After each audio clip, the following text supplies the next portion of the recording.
Hey everyone, before the start of this episode, I just wanted to go over some changes from the first session. So, first off, we went over some mistakes that we made with Fate regarding shoot and fight and how it relates to proficiency when everyone was using their weapons. So, hopefully, in the future, it's a little bit more smooth. Also, when it comes to the Abyss lore, one thing that I got wrong was that the age to become a blue whistle is actually 15, not 16. So we went ahead and changed that. It is now 15, and by extension, Tom's age has changed to 15. So he's even more of a little boy. Next up, the CRA is actually going to be the CRG now, or the Cave Raiders Guild. In every translation I looked up on the Mongin show, it always referred to guild, and I think that's a better word to describe it anyway. So it is now the Cave Raiders Guild. So I hope you guys enjoy this episode, and I'll see you next time. All right, to start this session, we're going to have a little bit of personal time with each of you. It's going to be a short little bit. I figured each of your characters could have like maybe a 5-minute little chat with specific characters. First off, Tom, you are in the hospital ward getting your hole healed right now. Yes, so does that mean I can get rid of my consequence, my moderate harpoon in arm? For the sake of brevity, yeah, you can go ahead and remove that. Moderate accidental harpoon in arm. More specifically, the hospital ward itself, when they get you in there, it is actually pretty modern looking relative to our real world standards in that it's got nice beds, white sheets, and some pretty bomber equipment in there. And you can tell lots of it has to do with artifacts from the Abyss. Some of them are specifically healing artifacts. And you can tell that these are really rare and really expensive. You, Tom, know that this is shit that is not found very often. And when it is, it fetches a hefty, hefty price because healing is a pretty good thing. So the doctors there hook you up, and for your arm, they actually have this little leather-looking thing that clasps around that hole, and you can feel a sharp pain coming from the hole, but it's you can tell it seems to be hastening the healing process. So Nice. it kind of hurts like hell, but you can tell it's for the good. I'm a tough boy. Yeah. And while that is going on, you've been in there for maybe 30 minutes to an hour. The door pops open, and there is your parents, John and Don. And they walk in. They don't look super scared or anything. They mostly seem like, something like this would happen. And they're like, well, hello there, Tom. How are you doing?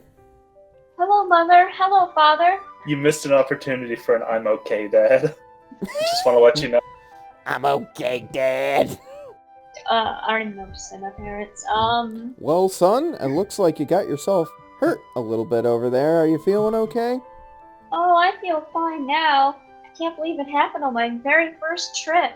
All these things happen. It's a very dangerous place. We just wanted to make sure you were okay. Did you at least have fun? Oh, absolutely. I pull out my little notebook that I always have with me, show them my little drawings and the notes I made. Oh, that looks very good, honey. Thank you. Did you at least see any pretty animals that I know you love? Oh, yes, I saw a lot. I saw one a little more up close than I would have liked, but that's alright. Did an animal make that big hole in your arm? Yeah, it was a, fuck. What was it called? A corpse sweeper. A man?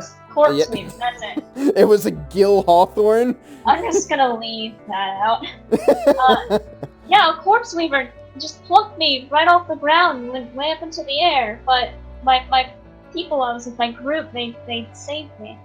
As you say that, they do look a little bit worried, but you can tell it's not something that they weren't. It's not unexpected. Let's put it that way. Yeah, they're definitely used to me, What, are these parents just from the Pokemon universe? They're alright, go out there and fight. pretty Sure much. hope you don't die. I think the people of Orth are just like used to it at this point. Pretty much, yeah. So what do you think? Did you get your red whistle? Did I? Yeah. Shiggy said you did. Oh, that's right. Yep. I'm wearing it, right? No, he hasn't actually given it to you yet. Oh, okay. You guys are meeting the following day Oh, with okay. Beatrice at 11 o'clock sharp. Shiggy said he's gonna give it to me tomorrow. I sure can't wait. That's good to hear, son. I almost called you daughter. It's like a reverse Mulan situation. Yeah. We're going to be back at the house. Let us know if you need anything, and we'll be looking forward to you coming back home. We'll see you tomorrow. Of course. Are we having spaghetti for dinner? Your favorite, of course. Oh, right. Would Gil and Ahi have a opportunity to go visit Tom in the hospital as well? Oh, yeah, absolutely. All right, then Ahi will visit him once and bring flowers that she just kind of picked on the way. Aww. And attached to it is a note that says, "Get well soon." And then on the other side says, "Because I don't want to die alone in the abyss." You know what? That goes right into my little. I also have a scrapbook. It goes right into my scrap. Gil, do you stop by as well? Yeah, of course. Hey, kid, how you holding up? Oh, I'm much better now. Thank you for saving me from that corpse weaver. Yeah, I didn't save you quite as well as I thought I was going to, but yeah, I got pretty sticky back there. Oh, it's all right. Was that really your first time using your arm? Yeah, it was a gift someone gave me. I'm not too keen on all these artifacts and stuff, but I figured. Listen, I just want to say I'm really sorry for how things turned out back there. You sure you want to go back down in there after this? Oh, absolutely. I can't wait to go back. I have to find more creatures. Kid, you've got a big hole in your arm, and you want to go back down there immediately to. I don't want to belittle your hobby, but draw pictures of some birds and stuff. I had a big hole in my arm. It's still there. It is healing, but yeah. Tomato. I just love those creatures so much. I couldn't stand to, be so close to them and not be able to go explore. Like, how would you feel if you had to live on the beach and never be able to go back on a boat again?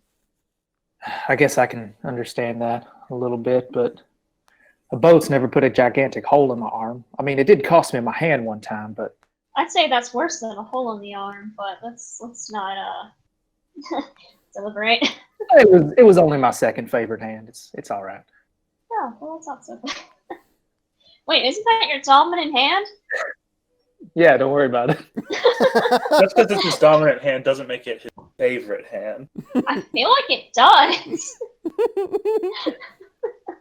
Listen, you sure there's nothing I could say to convince you to maybe not go back down there, or at least wait a little bit till you're older? No, I've waited long enough. My parents made me wait until I was 15 to go down. I can't wait anymore. But if it makes you feel better, you can come with me. I think we make a good team. You sure you want me by your side again down there after what happened? Oh, of course. You did get me down from the corpse weaver. How long they say you're going to be holed up in this place? I'm going to be out tomorrow in time for spaghetti dinner at my parents' house. Keep in mind, all you guys are meeting at 11 a.m. in the morning, just with Beatrice to meet back up with Shiggy to get your red whistles and stuff. All right. All right, well, I mean, as you've probably picked up on, I'm not too familiar with this place, so if you'll have me, I would like to go down there again with some other folk. Oh, of course. And you seem to know a lot about these animals. I stopped and talked to Beatrice a little bit on the way in here. She told me that thing that picked you up is called a nakikabane. Thought that was pretty cool, Sam. You monster! I'll turn you into a creature-loving guy. Yeah. All right. Well, rest up, little one. I'll see you tomorrow. All right. And I just go right back to reading a creature book that I've read like 1,000 times before. Nice. So to cap off your little segment, you stay in the hospital overnight, and by early in the morning, maybe 7, 8 o'clock, the hole in your arm is pretty much completely gone. You feel 100%. Oh yeah. Yeah, the thing that wrapped around here, like I said, it kind of hurt like hell when it was healing, but by morning time, it's gone. You are good to go. Skelly grows like that. I want to do Ahi next. And specifically, I know at the end of the last session, you said you went straight back to Beltero and fell asleep because you were exhausted. Did you stop by and say hi to anyone on the way, like, to your room in the orphanage? No, who would I stop by and say hi to? Just anyone there. Not if I can avoid it. Sleepy time. It is your first time going into the abyss. No one you wanted to meet up with. You are trying to force connection. No. This character does not have. I have no friends. I'm just making sure because that's kind of how I envisioned it anyway. Yeah, he has no friends at the orphanage other than maybe Belchera. Okay, but cool. she's more just like the age difference is too much for them to like chill out together. Yeah, for sure. As you go into your bedroom and collapse into your bed, about 5 minutes later, you hear a knock at the door. And you hear, Ahi. Ahi, are you back? Yeah, come on in. And the door opens, and it is Madame Belchero. And she's looking slightly stern. Belchero, check this shit. And I pull out the sunstone and I squeeze it as hard as I can. Well, it looks like you've already found your first artifact. I'm happy for you. Yeah, I mean, nothing crazy, but sunstone, right? It's kind of bright. Can you go ahead and stop squeezing that? I throw it under the blanket. Well, I just wanted to check in on you. I know you've been waiting all this time, so you could be properly prepared. How do you think it turned out? Do you think you're ready? Yeah, I mean, I did great. You know how I was saying I was hoping there'd be, like, a bunch of other red whistles trying to get trained, and I could, like, maybe pick and choose who to maybe get stuck with? Yeah, only 2 other people, so... Uh-oh. But, they seem like they have their shit together a little bit. Well, one of them does. I honestly don't know which one he's talking about. Yeah. And Beltra would not ask because she doesn't know who's who, so it's just going to be a mystery forever. Well, at least you'll have some companions to go down there with you. There are no other red whistles right now that are around your age. Everyone else, including everyone here, is under the age of 15, so it looks like if you don't want to go it alone, they're going to be your companions for a little bit. Yeah, I can't say that's the worst thing in the world. Are you going to be okay with that? She kind of eyes and is like, will you be able to work with them, you think? I will do my best. Listen, they haven't called me out yet. Called you out in what sense? For being her. They sound like nice people, at least. I hope you guys get along, and I hope you find what you're looking for down there.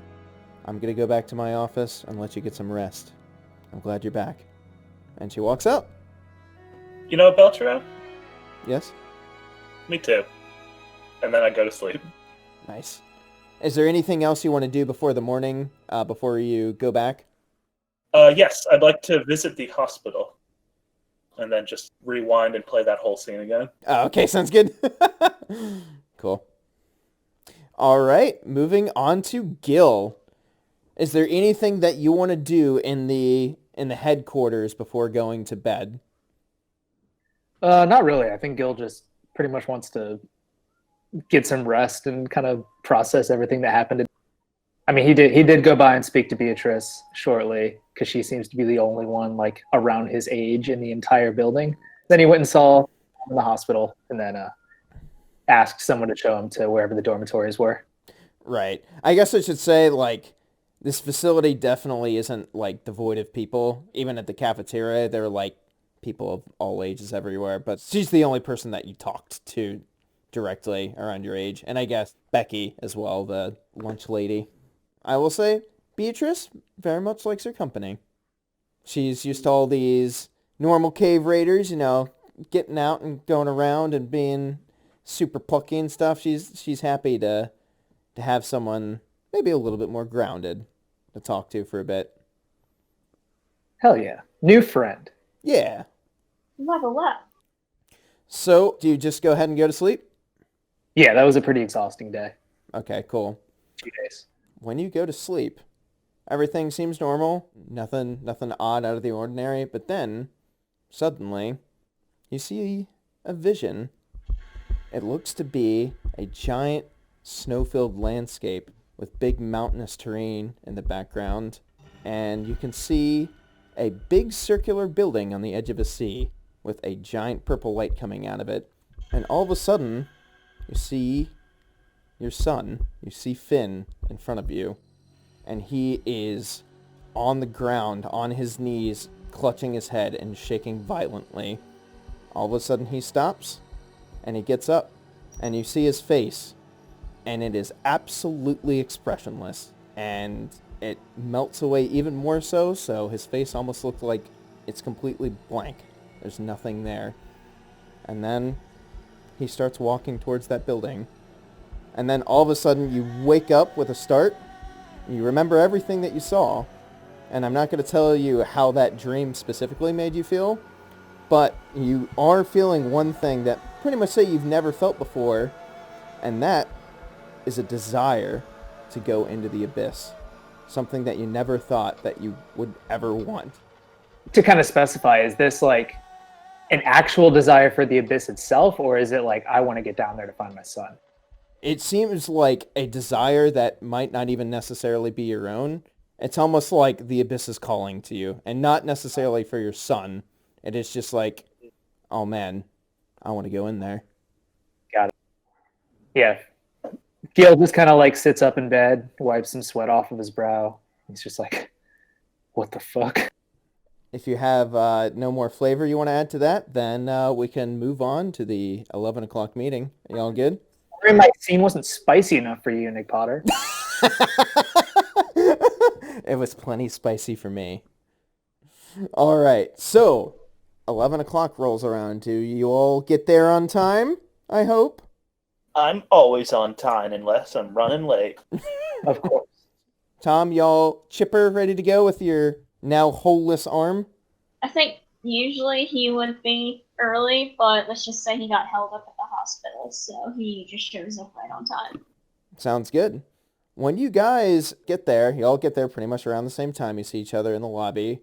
You see in front of Beatrice, there's actually two people standing and talking kind of frantically with her. It's a man and a woman, probably in their early 40s, and they look absolutely ragged and exhausted and like hurt. They've got like cuts and scrapes all around them, and it looks like they haven't slept in over a day. They are talking to her. Are you guys like going up and trying to overhear? I would say I was going to go like say good morning to Beatrice, so I would have been standing near, waiting for my turn to talk to her. Yeah, I think I kind of stick with Gil and also want to say hi to Beatrice. Yeah, I'll just get in line right behind them.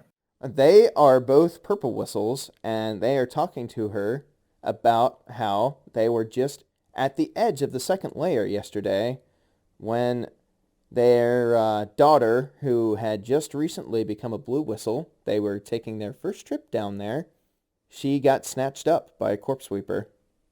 The husband goes on and says, yeah, we were down at the edge of the second layer with our daughter. She just recently got her blue whistle status. She just turned 16 the other day, and we were just about to get to the second layer when we encountered a nest of corpse sweepers, and we managed to fight most of them off, but one of them snagged her and took off. And the wife chimes in and is like, yes, we tried to fend them all off. We managed to drive off most of the herd, but the one that snatched our daughter, we couldn't get to it. It just started flying up and up and up, and we lost her. Of course, we took off as soon as we could. We still had to deal with all the other corpse sweepers chasing us, but we never found her. We've been looking all night. We never found any sign. We're hoping to put out a search party or something, just anything to try and find her. Do any of you chime in at all at that?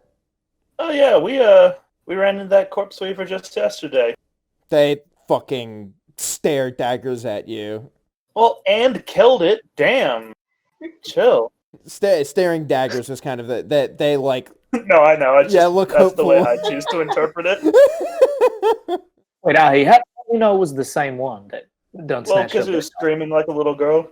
The husband actually like grabs you by the shoulder and is like, "Wait, you saw a corpse sweeper? Where exactly were you at?" Do not, don't touch. Whoa, whoa. I'm sorry. I'm sorry. I'm in a bad state of mind right now. Please tell me what you know. I give them detail. I tell them. I don't know how to describe it other than like, oh, we just went down this path, that path, this path, and there it was. You're around 400 meters. You give them the general location. 400 meters is way higher than corpse sweepers typically go, which kind of goes in line with it being driven off upwards by both of these people. And if you remember, you actually saw a scuffle not far away from where that corpse sweeper was, but it turns out it didn't have anything to do with Katie or Kathy. Oh yeah, I knew there was something that showed us that it was not Katie or Kathy. I forgot it was like a physical struggle that we had seen. At this point, Shiggy actually comes over because he was supposed to meet you at 11 o'clock. And he's like, "Oh, sorry, guys, I'm a couple minutes late. How are you two doing?" And they fill him in on everything that happens, and he confirms her story and everything. Unfortunately, I think we're kind of, we're done. Like, I'm barely standing as it is. And she says, "Yeah, I'm not sure if we can go on any longer. We really need to get to the hospital ward. Is there any chance that maybe you guys could send out a search party?" And Shiggy says, "Yes, absolutely. We'll get that taken care of very quickly. Beatrice, can you go ahead and start setting that up for me?" She nods and starts writing up, and there's actually a little telephone right there that she uses to start making a couple calls. And that's one thing that I'll actually get to here in a minute is specific technologies that exist with the North.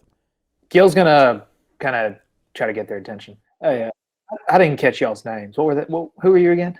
It is April and Adam, and they are looking for their daughter Abigail. What are y'all doing up here? What do you mean? Y'all got the strength to sit here and ask other peoples for help, and you're not down there still looking for her? Well, they did say they were tired. I know what you're thinking, but it took us everything we had just to get back here.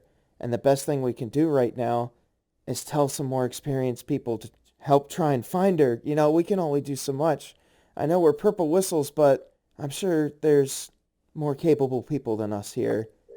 Hang on, you God, just what- asked us to set out a search party. We're literally at a red whistle ceremony. They were asking the guild. They were asking, Oh. yeah, the guild as a Oh, whole, okay. not My you bad. guys. Well, seems to me your first mistake was taking your 16-year-old daughter down in that murder hole in the first place. What the fuck is wrong with you people? Who is that right next to you? Is that your son? He looks to be about 15. Trust me, if I had my way, this boy would never see that hole again. Well, it definitely sounds and looks like you're not from around here, so I can understand the hesitation, but that's just the way things are around here. Yeah, I say nothing because Yeah, y'all got I don't even know what to say. They both make good points. magic, y'all got artifacts, y'all got a big giant hole in the ground. But one thing that doesn't change anywhere you are in this goddamn world is how much love you have for your child. Tell you what, if it was my kid down there, I'd be going down as soon as I could, and I wouldn't come back up until I found him. Or her. I mean, hypothetically. I just kind of look at Gil with my eyes like, I'm sorry that you think lowly of us for that, but we honestly thought that this was the best course of action. Gil. Just think about it this way. If they'd stayed in the hole, they would have been just as dead as their daughter. Yeah, but they would have had a little bit more of a chance to find her. Quite honestly, I think this is the better option. We now have the help of the guild, and Shiggy actually chimes in here. Is like, yeah, I mean, honestly, Gil, this does happen, you know, not necessarily with kids, but with anyone. And there's only so much two people can do. When you have the strength of everyone, we send out search parties all the time for missing people. It's better to get the news out than to try and stay down there forever. What was y'all's daughter's name again? Abigail? All right, we'll keep an eye out. The husband actually kind of like falls to his knee. Like he's like actually close to passing out. Like I know I said they were ragged before. They are like, they look in really bad shape. you're surprised that they are standing at all. And April kind of holds him and is like, come on, let's get to the hospital ward. We can leave it to them for now.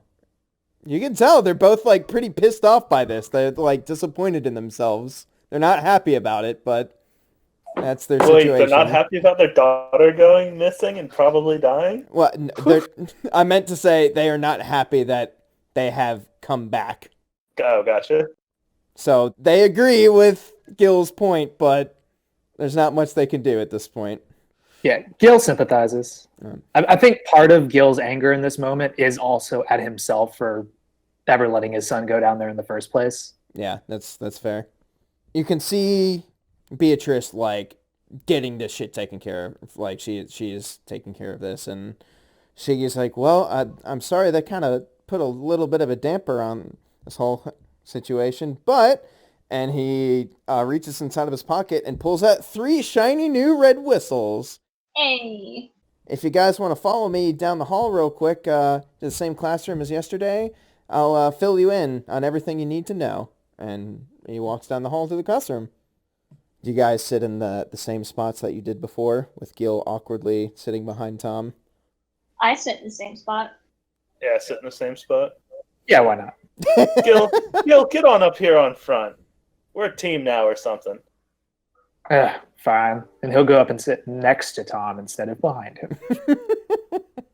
So this is the part where I'm going to have to dump a little bit of exposition to you guys, and I apologize in advance, but there is some specifics with Orth that I have to go over. I hate learning things about the games that I play. Gil mashes the A button as fast as he can. There is a handout underneath Orth called Orth Information, and that's what I'm going to be referencing this whole time. But for the sake of the podcast... I quick save, quick load repeatedly to skip the dialogue. It's okay, you can just press right a bunch on the YouTube when that happens, when it's up. So as I was saying, Ahi and Tom, you know most of this already.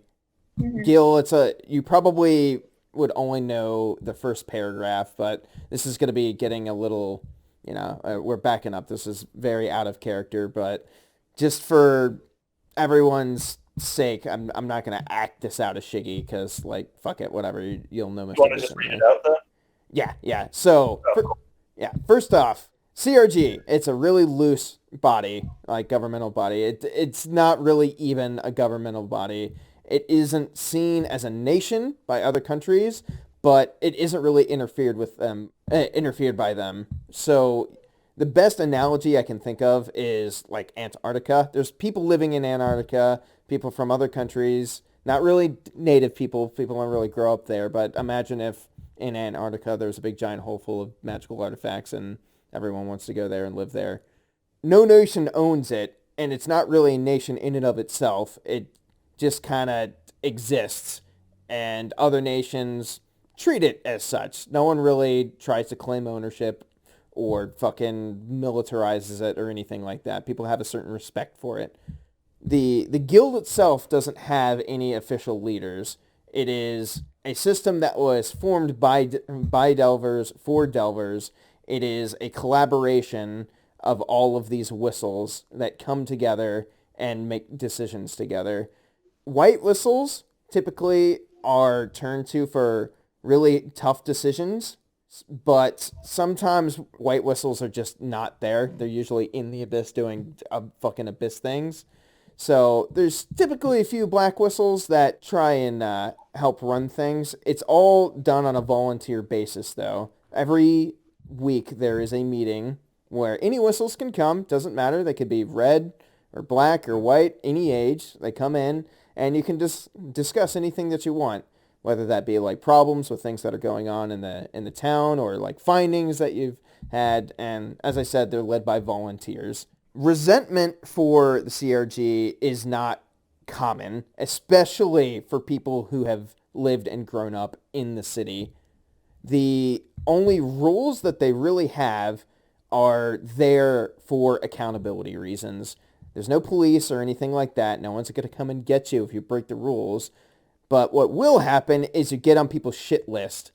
And when you're on a Delver shit list, then no one's going to help you. So if you go out on your own and discover a cool new cave system and never tell anyone about it, not only are people not going to know where you are in case you need to be rescued, but people are going to be kind of pissed off that you held like this really cool abyss secret knowledge to yourself, because it's kind of a collaborative effort. Everyone knows how horrifying and dangerous it is, and it's way better if everyone works together. Are we expected to share this information as soon as we get new finds, or after we've plundered them to our heart's content? No, it's not something that you have to, do immediately. But like, if you go somewhere and don't tell anyone about it for a month and consistently go there, take all the shit out and like try and get rich off of it without like, you can kind of see where I'm going with this, right? I mean, yes and no. So, like, if we find a good find, we're expected to share it immediately? No, not necessarily immediately. Like, if you find a good find, it's yours. But I'm talking about, like, let's say you find a wondrous, like, cave system with, like, you find a fucking castle on the inside of the abyss somewhere that's going to take, like, months to explore that, could take a team of people a long time to fully scour. And you never tell anyone about that. Like, I mean, come on, dude. Like, what? Well, your example was 1 month. So, like, let's say it does take a full month to clear everything out, and then you do, and then you tell everybody and add it to the public knowledge. Is that looked down upon? I think, and like that specific circumstance, people will be like, all right, that's fine. Like, people won't really be pissed at you for that, but they're not going to be like overjoyed either, Well, nobody's happy to see other people succeed. Like I said, it is largely a collaborative effort. So going on to like foreign stuff. So all the conflicts with past foreigners have always been the closest thing I can give an analogy to is it's like pirates. People were actually coming in, killing Delvers for all their shit and stealing stuff. It would be the same thing as like pirates raiding Antarctica for scientific equipment. No one likes this. No countries like this. No one on Earth likes it. This is literally people coming in and stealing shit. That is kind of like what all of the big conflicts with people have been in the past. It's never been with any specific countries, if that makes sense. So as far as working directly for the CRG, that is specifically like to get into the lifestyle of it. Not very many of the higher whistles will work directly for them. It's mainly for people to kind of like put their foot in the door. If you come in as a red whistle, especially from out of town, and you have nowhere to live, then you can work for the CRG for a little bit and become familiar with abyss life if you want. Once people get experience, they typically get their own places, form their own teams, and just go whenever they want. With all that, the artifacts that you discover, they still have to go through a CRG appraiser for accountability. They're still yours. You still get to keep everything. But for accountability, everything that you bring up needs to go through an appraiser. And the CRG never skims off the top? No, not in that sense. Like, the appraisers will give you, like, what they think everything is worth, and they'll take records of it. I guess to modify what I said before, when you do go through the appraiser, typically you give like a general idea of where you found it, just for accountability purposes. And like, if you refuse to tell anyone like where you found it, that's kind of when you start getting on people's shit lists. You know what I mean? It's like, wow, I found this really fucking cool artifact that could lead to like new discovery. And it's like, well, where did you get it? I'm like, I'm not fucking telling you. Like that's kind of the dick move. You know what I mean? What happens if you bring artifacts up and you don't take them through the CRG? Like I said, there's no police force. It's just you kind of get on people's shit list. No one's going to stop you from doing that. But if you work directly for the guild, you might get your whistle status revoked. What that means is that like you might just not be recognized by them, and that you might get taken off the official Delvers list. Once again, that's not going to stop you from, going down in there and doing whatever the hell you want. But no one's going to help you anymore. Like, no one's going to send any search parties for you. If you ever ask for help, no one's going to offer it to you. I'm not here to make friends. I'm just here to be America's top chef. Yeah. Going on from what we were talking about, like as far as the weekly meetings, it's not as much expected for newcomers because you're going to be sticking around the higher layers anyway. This is more for when people make big discoveries in like the third, fourth, and fifth layer, which can be like game changing. The abyss is massive from the fourth layer on. Earth is like a kilometer wide, and that's kind of how wide it is. Down until at least the inverted force of the second layer, which actually gets really huge as well. But the fucking fourth and fifth layers are fucking giant. They are really wide. They are easily like 6 kilometers in diameter, if not more, with a shit ton of branching paths. So as far as like what's been mapped out, like there's still, even though it was discovered, 1900 years ago, like there's so much territory that is undiscovered. So for the black whistles that are going down there, when they come back up, it's kind of expected that they let people know what they found, because it could be very important for everyone. But like I said, for you guys, this isn't really that important yet, because most people know the first, second, and even third layers pretty extensively. That said, if you find some crazy new discovery, people are excited to hear it. As far as the teams that I was talking about before, outside bodies, including nations, will frequently hire teams to go down and get specific items. So there might be a discovery made of a specific artifact that has not been brought up. In the case of like the show, that was like the unheard bell. That was a specific instance of an outside body hiring Liza and Ozen to go get the bell for them. So they pay them a shit ton of money. They go get the bell, they bring it back, and then they're fucking rich, In that case, notices are actually placed on a bulletin board that is in the main hall of the CRG. It's also just kind of wherever. Beatrice has like a backlog of it if you want to ask for more specifics. The bulletin board itself is kind of like an advertisement board, if you will, for anyone who is like, hey, can you go discover this or research this or go grab this artifact that we've heard about? It can be kind of anything. But that is like the main catalyst for people going down, because it will be, specific tasks. Yeah, it's basically a quest. Yeah. This is your fucking WoW quest. It gives you a reason to fucking scour the wastelands. Or what is it called? The fucking desert area? Well, we can find Mantrix's wife. Yeah, exactly.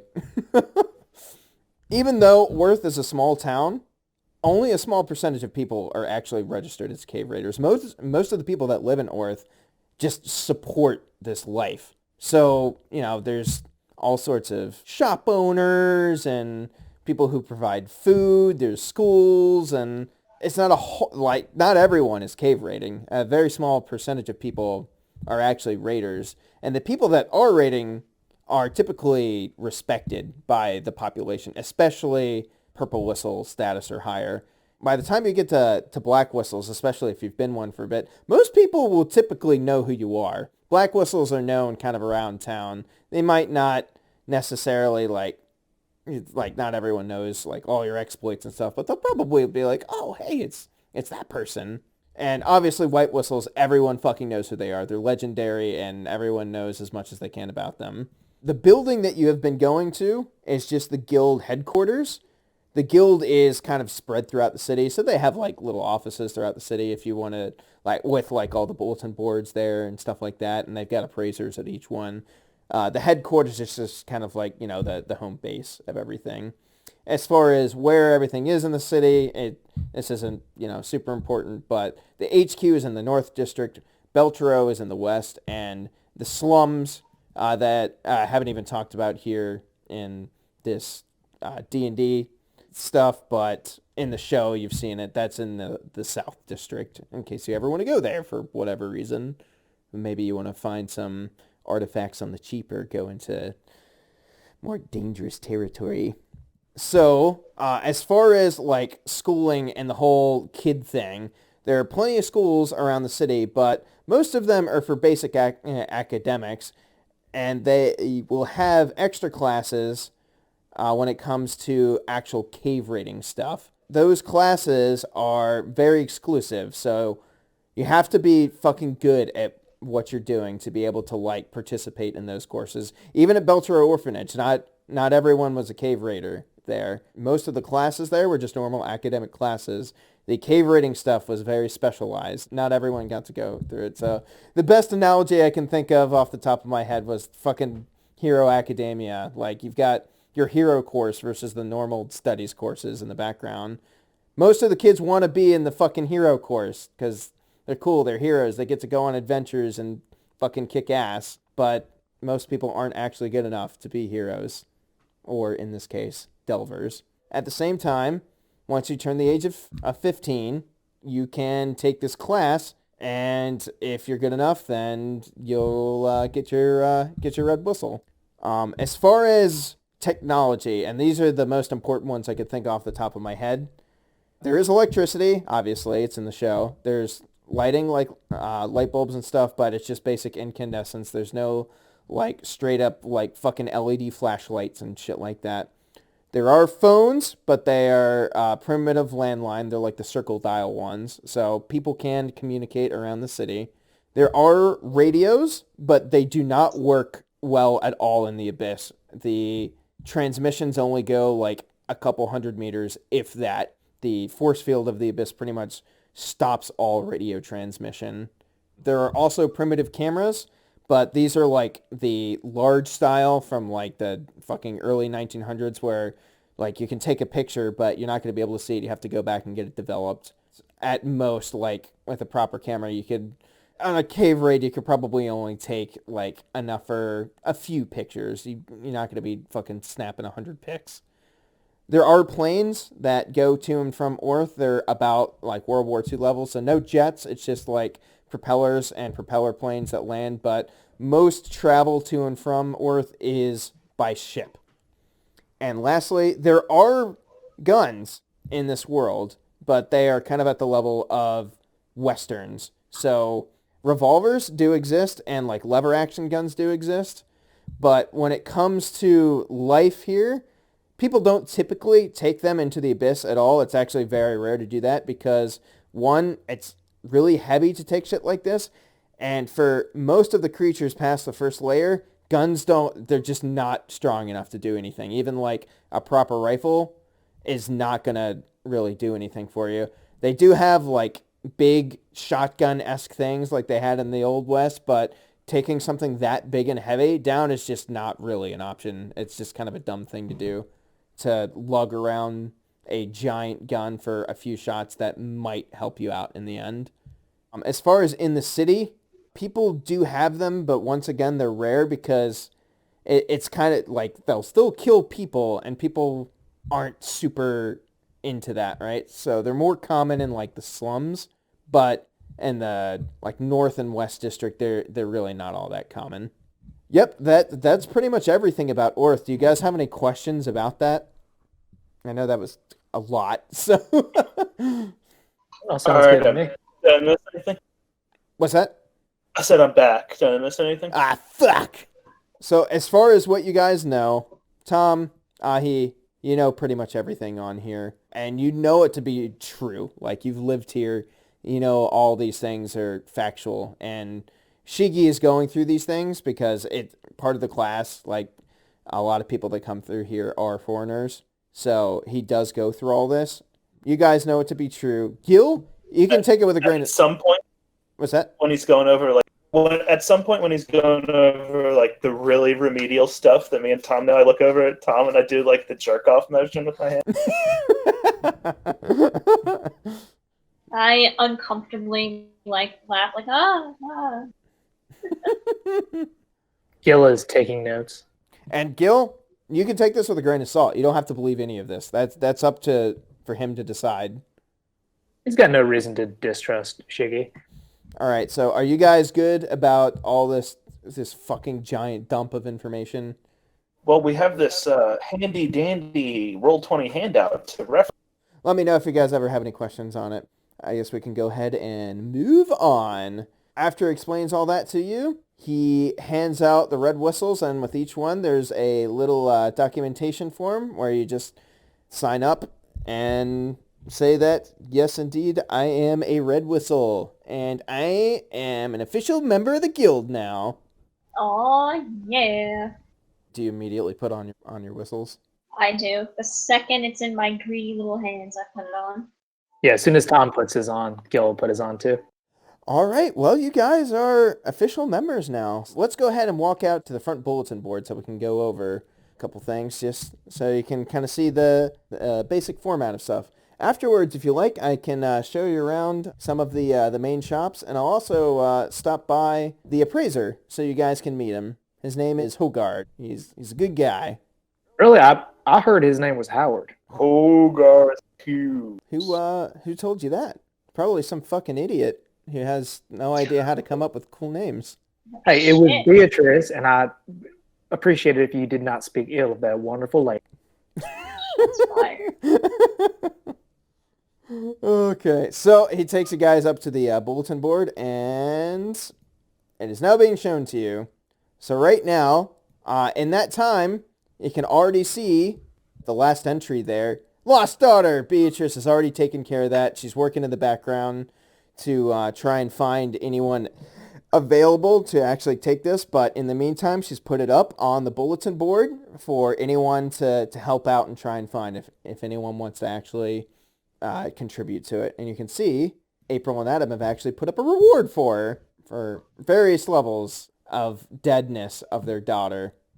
Otherwise, right now, for just the first layer, the only two other ones that you can see, most things are for lower layers. The first layer typically doesn't have a whole lot of things on the bulletin board, but there are a couple things, as you can see. If you want to read through them and tell me what you think, if either of them are something that you would be interested in. Yeah, Tom definitely makes a note of the hermit rat in the 6th layer. Oh wait, it's been from the 1st layer. He definitely scribbles that shit down. What layer is 800 meters? That's still part of the first one, yeah? Yeah, the second layer doesn't start until about 1,350 meters down.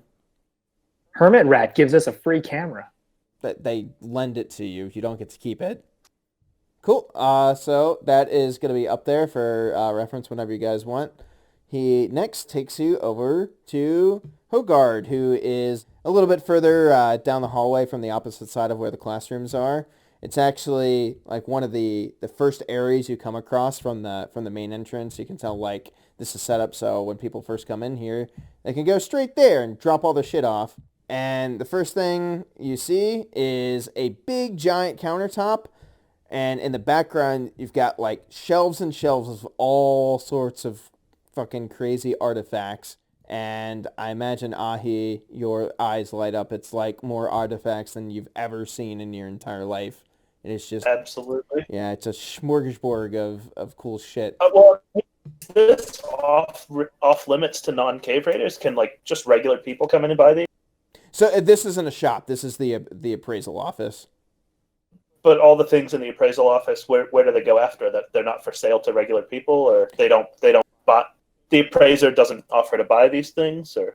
Yeah. So let me explain it a little bit more, and this goes back into what Shiggy would have been describing. So the appraisers take a look and see like what you have and put it down in their accountability books, basically just tracking what all has been found in the abyss and like taking notes as to what they are. And if you don't know what your thing does and you're kind of curious to have like someone who's really, really well versed in artifact knowledge to like try and see if they can find out what the hell it is this cool thing that you just found does, you can drop it off and let him like look over it. And there's appraisers all around the city. This is just the headquarters appraiser. Hogard, he is the most respected one around the city. Like, he knows his shit. The reason why he has so much stuff in the background is because people who are going on raids specifically sponsored by the CRG, where the artifacts are returned to the guild directly, they just get dropped off with him, if that makes sense. Okay. Yeah, so he's just got like a pile of shit behind him, essentially, stacked on shelves and stuff. And you can see like there's one other shelf that's specifically like for people who've dropped off their stuff to try and find out what it is.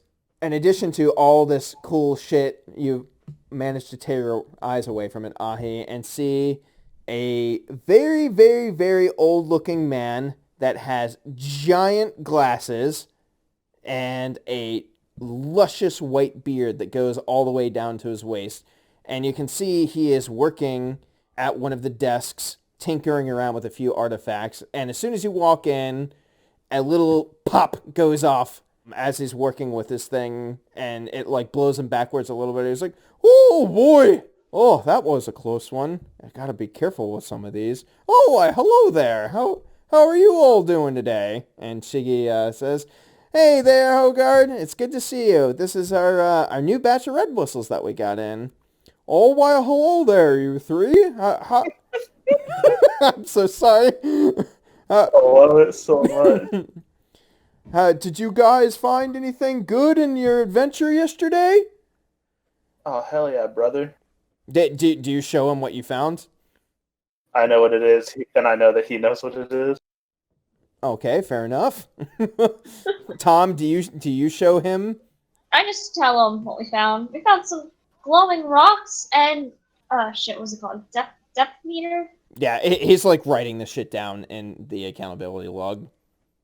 I mean, I tell him what I got. Yeah, that's what I mean. He's like writing that down in his log. Yeah, I'm not like hiding it, you know.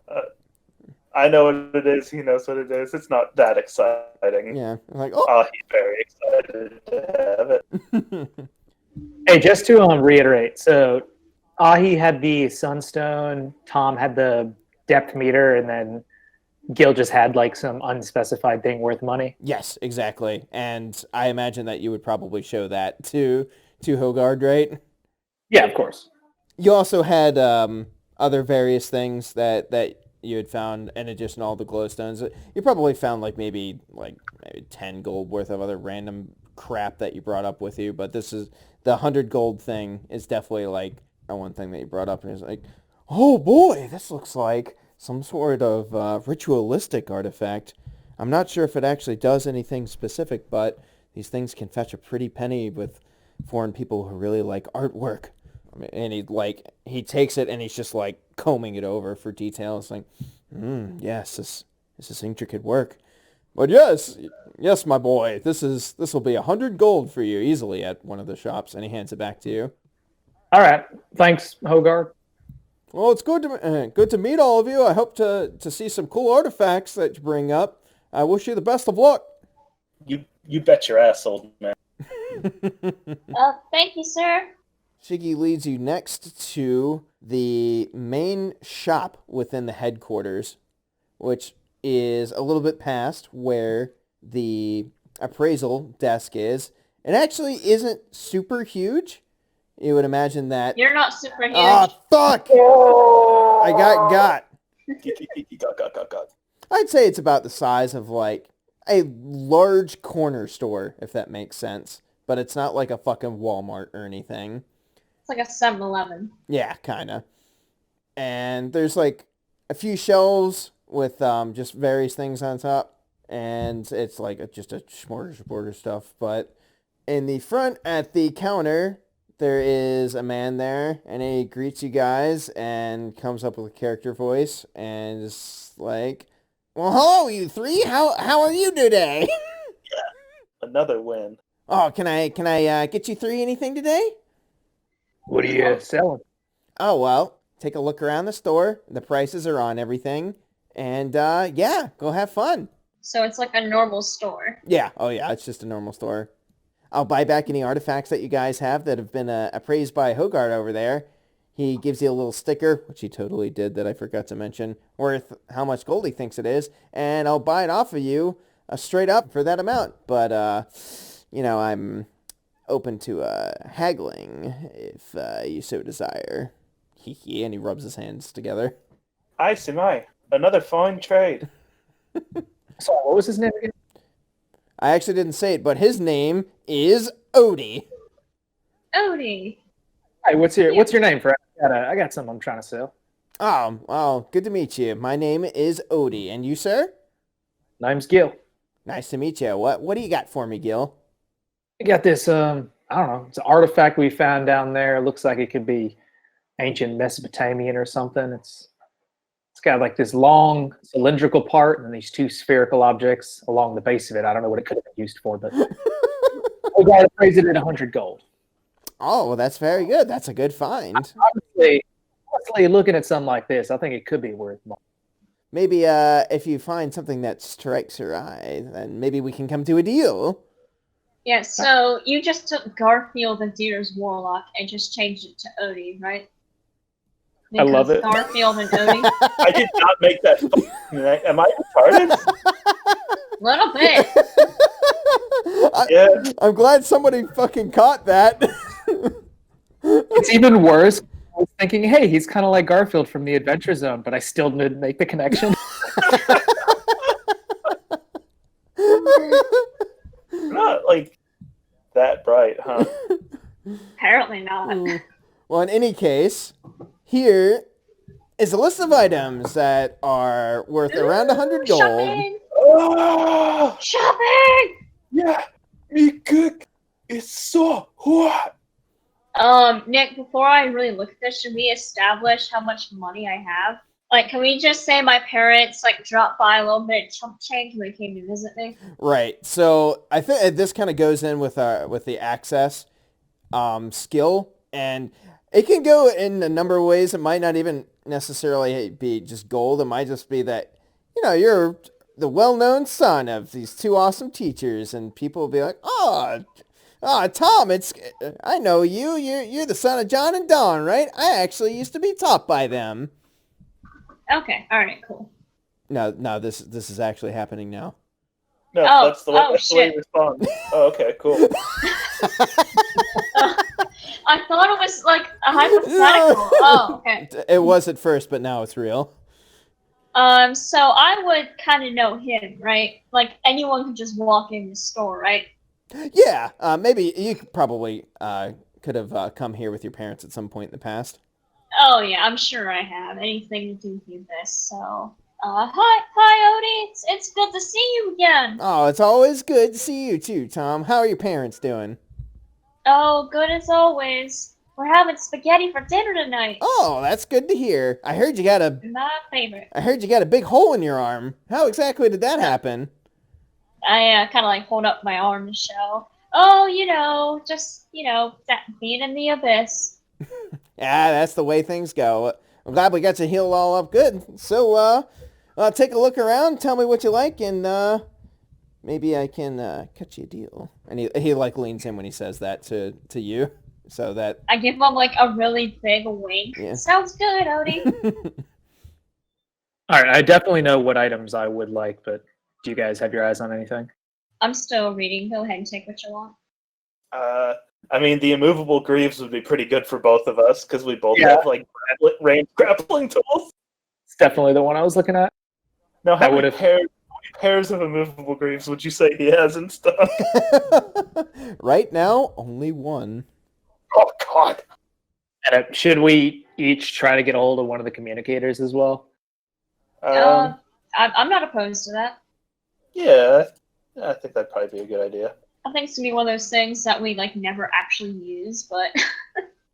How much money does he have? Well, we were discussing before this. Potter was saying that like I had this cousin that died that I didn't know about, and they had left me like 450,000 gold. I think he was saying. Yeah, that's it. But he didn't quite nail it down. How much gold do I have? Let me. So you've got an excess of 0. So I want to say that with everything that you've done to help out the orphanage, you're probably, I would imagine that you're not scraping by, but you don't really have a whole lot of spare cash. Wait, are you trying to tell me that the orphans in this town don't roll like with big bundles of bills? I want to say you probably have like 10 gold. I mean, that's like $1,000. I don't think you would have any more than that. Would you agree? That's fair.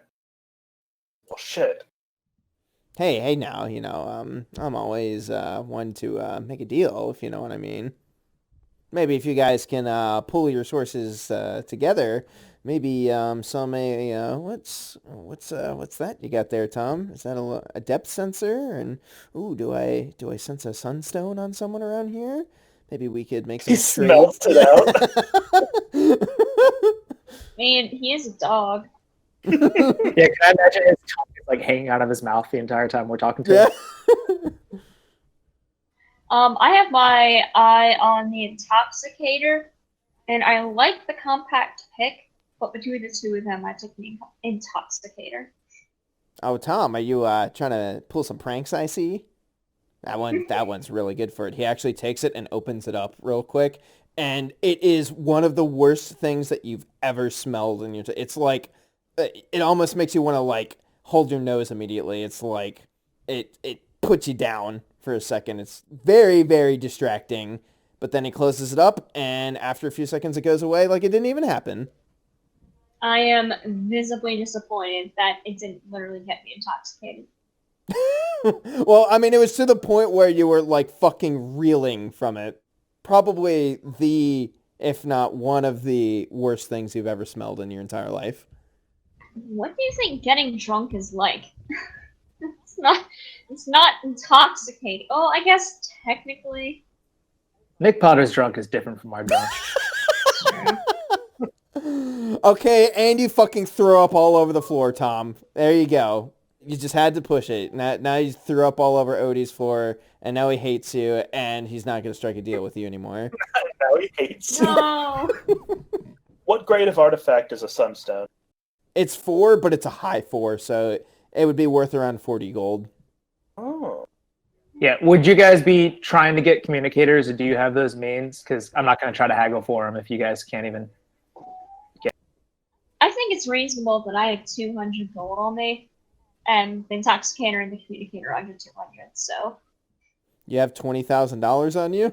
Oh shit. Nah, 200 gold is a lot. So is it reasonable that I would have 120 gold to buy the intoxicator? I think it's kind of a lot just to say you just have immediately, but maybe for you, he'll definitely like cut some prices if you pull your resources together. Let's say right now, Tom, you have 50 gold on you. Does that sound reasonable? I mean, that's five grand. 5,000. Yeah. 5 grand. Okay. So in total, you guys have 160 gold between you that you can kind of mess around with. We still haven't sold the artifacts to him yet, have we? No. That 160 isn't counting the Sunstone, which is worth 40, or the Depth Finder, which is worth around 30. I mean, Gil, are you gonna push for us to try to buy the Abyss communicators? No, it looks like we don't have, unless, yeah, we don't have nearly the resources for us all to get them and also get the stuff we want. Yeah, it just depends on how important it is that we get what we want right now. We just stick together. We won't have to use the communicators. Okay. All right, I'm going to go up to Odie and, all right, Odie, I guess I'll sell you back this artifact that Hogarth graded, but I think this thing's worth more than 100. And I think a man of your intelligence and stature, you surely have the discerning eye to see that as well. Think it's worth something else than what Hogarth has to say? Well, that's a bold claim, I gotta say. He's very factual in his appraisals. Well, you see, I didn't clean it before I gave it to him, and I gave it a polish on the way down here, and there's these runes on it that I don't think he quite saw. Let me see here. This is definitely going to be a roll. Go ahead and give me... I'm trying to roll with like my positive charisma using like my former like smuggler background. Yeah, I was going to say you're either trying to lie to him, which would be negative, or you're like just trying to be a nice guy and maybe bring it down, which would be positive. In which case, you could use either one, I think. Would lying be subtlety? You could make that into subtlety, yeah. Yeah, I'll roll subtlety then. Okay. Well, it does look pretty fancy. I might be able to give you a little bit more than 100 gold for it, but what exactly are you wanting to get? Maybe we can combine some of these things and make a proper deal, you know? What exactly do you want from these wares?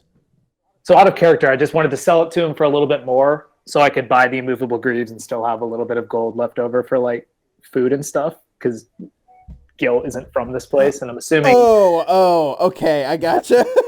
I'm not allowed to stay at the dorms anymore after the first night. That's correct, yeah. I mean, I think this thing's worth at least 100, 110 gold, maybe. I'll tell you what. You can buy here again and make me your main dealer. I'll give it to you for 110. My business is yours. Alrighty, you got yourself a deal. And he takes it and gives you 110 gold. Why don't you only give me 10 of that? Because I think I'm gonna take these immovable greaves off your hand. Oh, that's a very good choice. By all means, take it, sir. And he gives you 10 gold instead. And you now have the immovable greaves. Fuck yeah. Nice. Can we assume that there's more artifacts in this shop than... Yeah, this is all I've come up with so far. This is all just out of my fucking brain. If there's anything that you have an idea for that you think would be cool that I could like add in that maybe you could work towards, let me know. Yeah, I'll add it and make it a gold that seems fitting. I mean, can we just go along the lines of, oh, I see on this shelf there's A, and describe it? How much is that?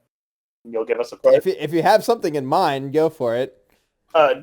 Nothing specific enough for that. I was just wondering like how we wanted to do the shop for the things that I listed. I'll say let's keep it to in between sessions for adding items, just so we don't like get bogged down with. I think I see this random shit. Like just bring it up before the session, and I'll fucking add it up on there. I think I see a small curare needle over here that can kill anything with a single prick. Yeah, that's correct. It's only 100,000 gold. That's a special grade relic right there. I pick it up to appraise it and I throw it into him and run away. With it, or you threw it into him and then you just run away without it? I sprint back inside, pick it up, and then run away. Is there anything around that looks like it would be like that could physically defend me? Like armor or something like that? Not anything like, right now that is within your price range. And when I say that, I mean like within around 100 gold. You see some stuff in there, but it is pretty expensive. Like it's like in the thousands when it comes to like nice, sturdy armor. Is it my turn? Buy myself a butterscotch candy. It's a Tic Tacs. It's everyone's turn, Tom. You can go when you like. Ian, do you have any want whatsoever for that everlasting flame thing? Maybe when we have like way more money, like just come back and pick it up, because being able to start a fire at any time would be neat. But yeah, we got little gas stoves and stuff. Gil, just so you know, with those immovable greaves, they will lock you in place, but that doesn't make your legs indestructible. So if you get stuck latched onto like a giant animal and you activate that and it pulls you really hard, it will rip your knees out of its socket. So just keep that in mind. All right. Well, I got a strong pair of sea legs, so I'm sure I'll make that. Quite strong, it looks like. And he eyes you over. Man, you must be, you're definitely foreign, that's for sure. Yeah, Gil does like a 6-foot vertical leap on top of a shelf. He does that video from Bill Gates when he was younger. Like, I heard you could jump over a stair or a chair with a single leap. Gil just he takes the compliment and thanks him. Alright, I'm gonna take my turn. I'm gonna walk up to Odie holding the intoxicator, put it down on the table and say, Odie, how long have you known me and my parents? Tom, you don't have to do that. Come on, we're friends. Dang, I had a whole thing, like a whole speech ready. All right. I mean, if you know what, Tom, lay it on me. I want to hear it. I want to hear what you got. No, come on. I want to hear it. Come on, man. Okay, all right. I cleared my little throat. Odie, don't you want me to be safe when I'm going down there and looking for a new creature to get my name in the history books? You know I do. Like I've been talking about since I was just a little boy. Absolutely. Yeah, so you can sell this to me for 50 gold, right? I'll tell you what, I'm not going to sell it to you for 50 gold, but... And he leans on close to you so the others can't hear. I'll give it to you for 100, but I'll give it to you right now, and you owe me 50 gold in the future. How's that sound? You got a deal, Odie. And hey, you better give me that gold. Don't worry, I know you're good for it. I definitely know your parents are, but I got your tab. So just be aware. I'm scribbling it in my little notebook, and I show it to him. Oh, Odie, 50 gold. Very well. And he gives you the intoxicator. Thanks, Odie. God, I can't wait till we're stuck in the abyss for a month and we come back and both of Tom's parents have their kneecaps broken. And you over there, young woman, what you got for me? Any ideas for what you want? Well, I want it all, but I have bonkus. But I'll be back. I'll be back, goddammit! I hope so. I'll see you then.